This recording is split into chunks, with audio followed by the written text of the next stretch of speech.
आपका दिन मंगलमय हो और प्रभु की कृपा हमेशा आप पे यूं ही बनी रहे।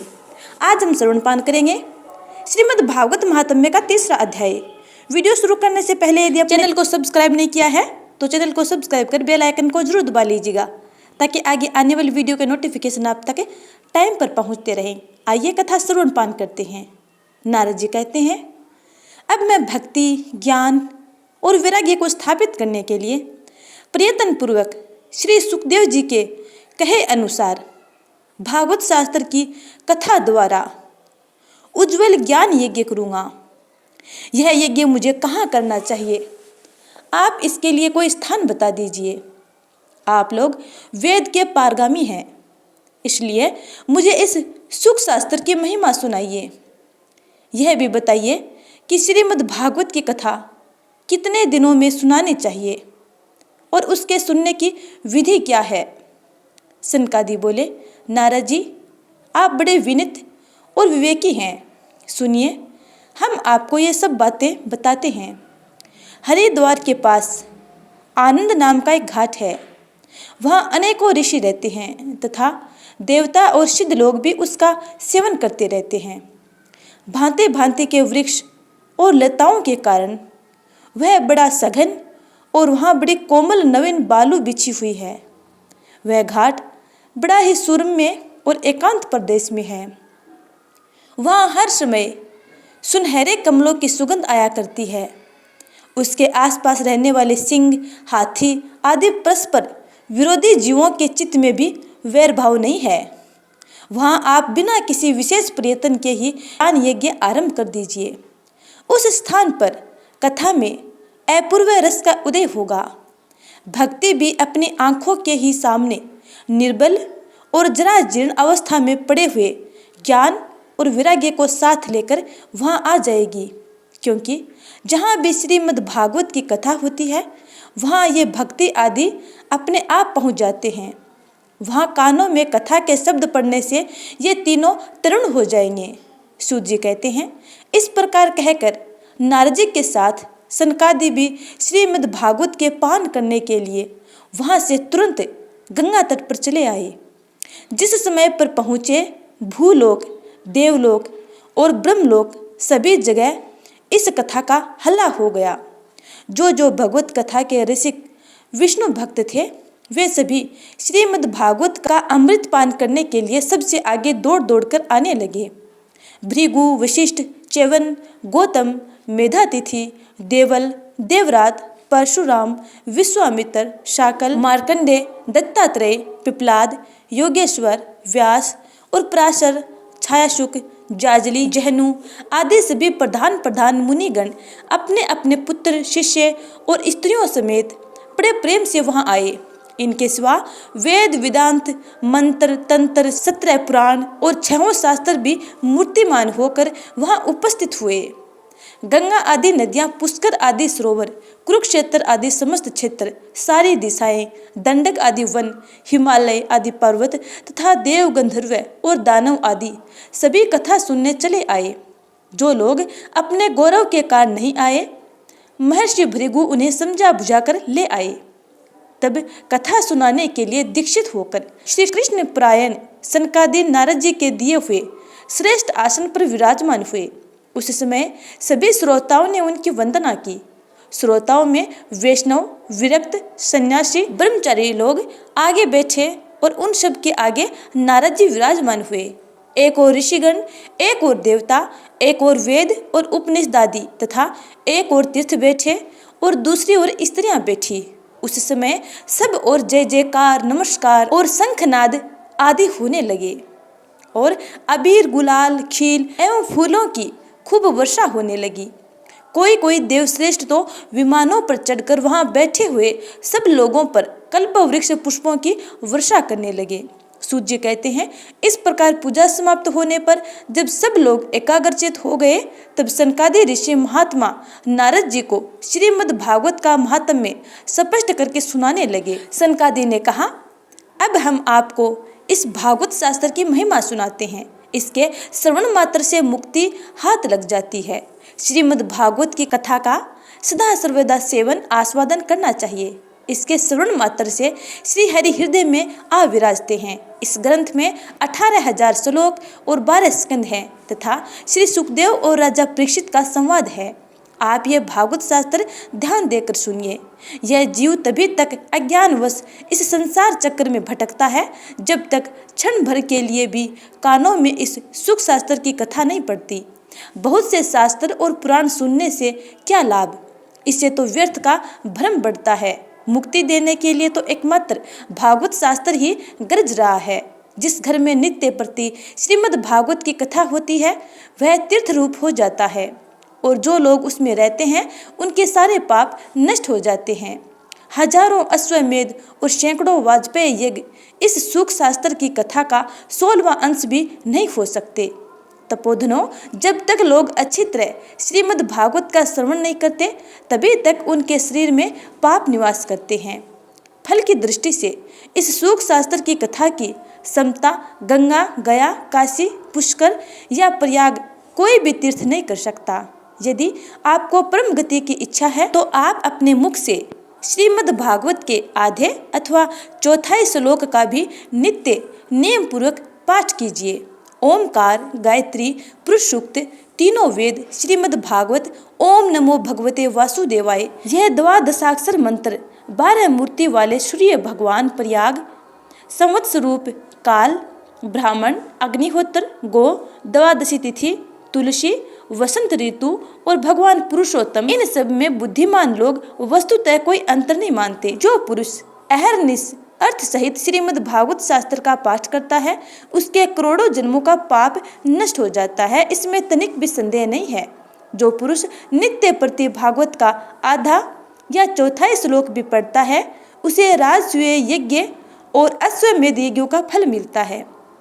नित्य भागवत का पाठ करना, भगवान का चिंतन करना, तुलसी को सींचना और गौ माता की सेवा करना, ये चारों सम्मान है।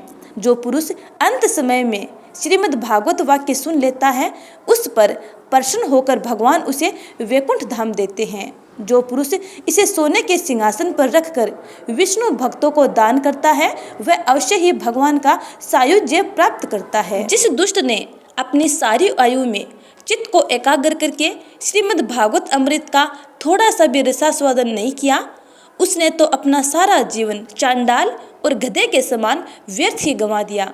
वह तो अपनी माता को प्रसव पीड़ा पहुंचाने के लिए ही उत्पन्न हुआ। जिसने इस सुख शास्त्र के थोड़े से भी वचन नहीं सुने वह पापात्मा तो जीता हुआ ही मुर्दे के समान है। पृथ्वी के भार स्वरूप उस पशु तुल्य मनुष्य को धिक्कार है। ये स्वर्ग लोक में देवताओं में प्रधान इंद्र आदि कहा करते हैं। संसार में श्रीमद् भागवत की कथा मिलना अवश्य कठिन है। जब करोड़ों जन्मों का पुण्य उदय होता है तभी इसकी प्राप्ति होती है। नारद जी, आप बड़े ही बुद्धिमान और योग निधि हैं। आप प्रेम पूर्वक कथा का श्रवण कीजिए। इसे सुनने के लिए दिनों का कोई नियम नहीं है। इसे तो सर्वदा ही सुनना अच्छा है। इसे सत्य भाषण और ब्रह्मचर्य पालन पूर्वक सर्वदा ही सुनना श्रेष्ठ माना गया है। किंतु कलयुग में ऐसा होना कठिन है। इसलिए इसके सुखदेव जी ने जो विशेष विधि बताई है वह जान लेनी चाहिए। कलयुग में बहुत दिनों तक इसकी वृत्तियों को वश में रखना, नियमों में बंधे रहना और किसी पुण्य कार्य के लिए दीक्षित रहना कठिन है। इसलिए सप्ताह श्रवण की विधि है।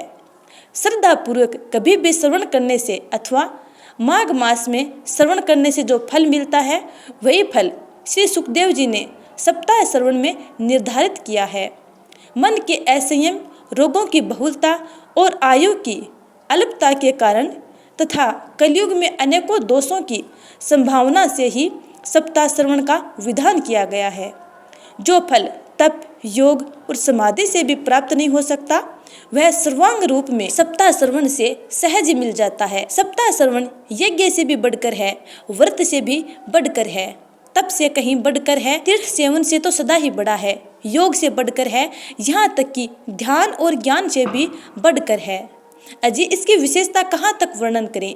यह तो सभी से बढ़ चढ़कर है। सोनक जी ने पूछा, सूत जी, यह तो आपने बड़े आश्चर्य की बात कही। अवश्य ही यह भागवत पुराण योगवेता ब्रह्मा जी के भी आदि कारण श्री नारायण का निरूपण करता है, परंतु यह मोक्ष की प्राप्ति में ज्ञान आदि सभी साधनों का तिरस्कार करके इस युग में उनसे भी कैसे बढ़ गया।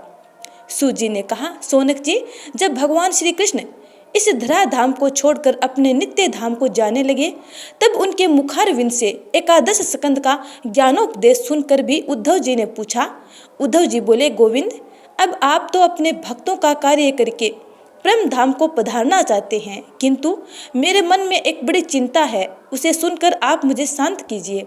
अब घोर कलिकाल आया ही समझिए, इसलिए संसार में फिर अनेकों दुष्ट प्रकट हो जाएंगे। उनके संसर्ग से जब अनेकों सत्पुरुष भी उग्र प्रकृति के हो जाएंगे, तब उनके भार से दबकर यह गोरूपिणी पृथ्वी किसके शरण में जाएगी।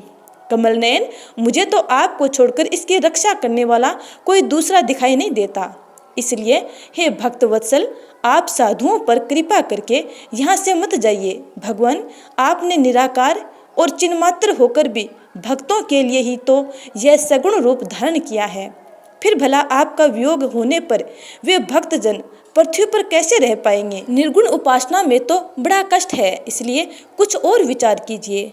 प्रभास क्षेत्र में उद्धव जी के ये वचन सुनकर भगवान सोचने लगे कि भक्तों के अवलंब के लिए मुझे क्या व्यवस्था करनी चाहिए। सोनक जी, इसलिए भगवान श्री कृष्ण अपने संपूर्ण शक्तियों को लेकर एक ज्योति रूप में परिवर्तित हो गए और वह ज्योति श्रीमद् भागवत शास्त्र में समा गई। इसी कारण यह भागवत शास्त्र साक्षात भगवान श्री कृष्ण की शब्दमयी मूर्ति है।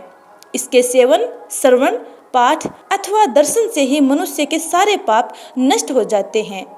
इसी से इसका सप्ताह श्रवण सबसे बढ़कर माना गया है और कलयुग में तो अन्य सब साधनों को छोड़कर यही प्रधान धर्म बताया गया है।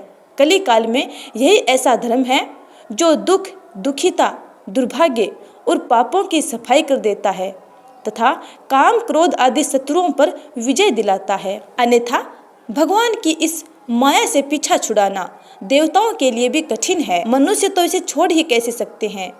अतः इसे छूटने के लिए सप्ताह श्रवण का विधान किया गया है। सूत जी कहते हैं, सोनक जी, जिस समय सनकादि मुनीश्वर इस प्रकार सप्ताह श्रवण की महिमा का बखान कर रहे थे, उस सभा में एक बड़ा आश्चर्य हुआ।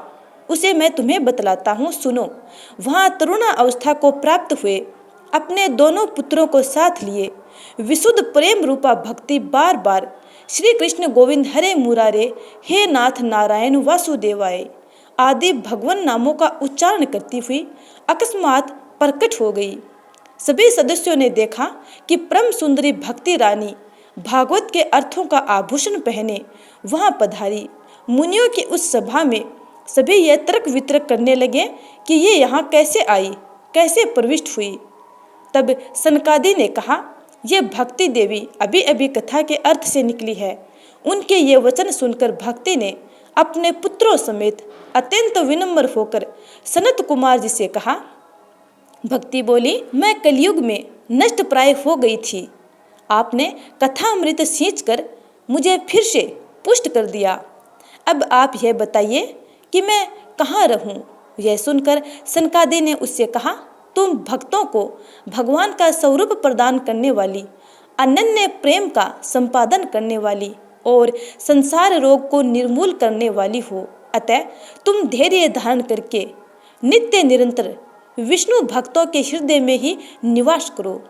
यह कलयुग के दोष भले ही सारे संसार पर अपना प्रभाव डाले, किंतु वहाँ तुम पर इनकी दृष्टि भी नहीं पड़ सकेगी। इस प्रकार उनकी आज्ञा पाते ही भक्ति तुरंत भगवत भक्तों के हृदय में जा विराजी। जिनके हृदय में एकमात्र श्री हरि की भक्ति निवास करती है, वे त्रिलोकों में अत्यंत निर्धन होने पर भी धन्य हैं, क्योंकि इस भक्ति की डोरी से बंधकर तो साक्षात भगवान भी अपना परम धाम छोड़कर उनके हृदय में आकर बस जाते हैं। भूलोक में यह भागवत साक्षात परब्रह्म का विग्रह है। हम इसकी महिमा कहाँ तक वर्णन करें। इसका आश्रय लेकर इसे सुनाने से तो सुनने और सुनाने वाले दोनों को ही भगवान श्री कृष्ण की समता प्राप्त हो जाती है। अतः इसे छोड़कर अन्य धर्मों से क्या प्रयोजन। तो इस प्रकार प्यारे स्नेहीजनों, आज भागवत महात्म्य का तीसरा अध्याय संपूर्ण हुआ। उम्मीद करती हूँ कि आपको ये कथा अच्छी लगी है। यदि अच्छी लगी है तो लाइक कमेंट कर देना और अगले अध्याय का इंतजार करना। तब तक के लिए जय श्री राधे।